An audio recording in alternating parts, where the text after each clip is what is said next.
Forbidden footage from rural areas of North Korea, leaked by defectors and clandestine sources, shows a version of everyday life away from the official plans and the media stagecraft prepared by the state.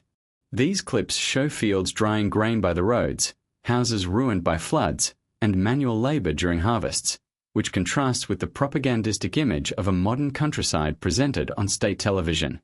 Satellite analyses and expert reports indicate that in the year 2025 conditions for crops deteriorated in many regions due to low rainfall, cold springs, and limited access to fuel and fertilizers. The footage chiefly reveals a lack of modern agricultural machinery, forcing communities into manual plowing, sowing, and harvesting, often under conditions tougher than decades earlier. Some shots show makeshift drying racks, sacks of grain spread by the fields, and people carrying harvests by hand, illustrating the scale of local communities' self-organization in the face of shortages. Women wash clothes in rivers, children help with fieldwork, and households use improvised stoves for heating and cooking, indicating a lack of access to basic energy and sanitation infrastructure. Government delegations and television shows selected reconstructed and refurbished sites, but the forbidden footage reveals the contrast between tidy estates and neglected farms just beyond their gates. There are also images of traders at small markets exchanging dried products, preserves, and small imported goods, showing the operation of alternative supply channels beyond the state system. The recordings show people using natural resources from forests and meadows to supplement their diets, gathering roots, wild greens, and drying fish by riverbanks, which is part of traditional survival knowledge. The materials also show the backrooms of schools and clinics with limited equipment, where the lack of modern medical devices and medicines affects the quality of healthcare in rural areas. Forbidden shots sometimes show fences and checkpoints that remind viewers of the control over residents' mobility and of the possible proximity of installations with other functions, away from civilian space.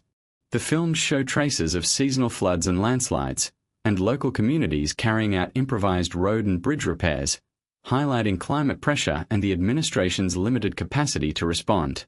Defector accounts speak of fuel rationing and supply priorities for selected sectors, which explains the absence of mechanization and the manual labor scene in provincial footage. Some clips also show border areas and special zones where human movement is tightly monitored, and local communities must report to patrols and local committees to obtain permits. The footage draws attention to the sparse presence of cattle and larger herds, consistent with accounts of feed shortages and the food trauma of previous decades. Scenes showing a few cows and small flocks of sheep indicate that animal husbandry is limited in scale, and animals are treated as transitional capital for sale or festivals rather than a stable source of surplus meat. The films also document the activity of informal workshops and repair shops where mechanics operate outside the official system, exchanging parts and repairing vehicles at market prices.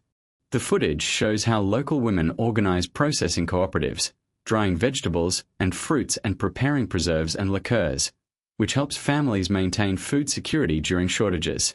Shots taken over fences show analog storage in granaries and cellars where cabbage preserves and other vegetables are packed into barrels and covered to protect them from frost and moisture. Many materials reveal practices of aesthetic censorship, where elements deemed unsuitable are hidden during official visits and then return to their previous state after delegations depart. The footage also shows acts of mutual aid and exchange among family farms where people lend seeds, tools, and labor as part of communal survival in a difficult season. There are many scenes showing rural children learning outdoors or in simple classrooms with a small number of textbooks. Forbidden materials also sometimes document small ceremonies and local festivals that, despite poverty, are celebrated with homemade dishes, underlining the persistence of cultural practices in the face of scarcity. The films also record intermediary trade practices with China in which goods cross the border as small parcels and smuggled items, supporting local border markets. Some shots show aid activities by international organizations, but their scale is limited because of political barriers and restricted access to certain regions of the country. Forbidden footage also brings into focus a demographic problem.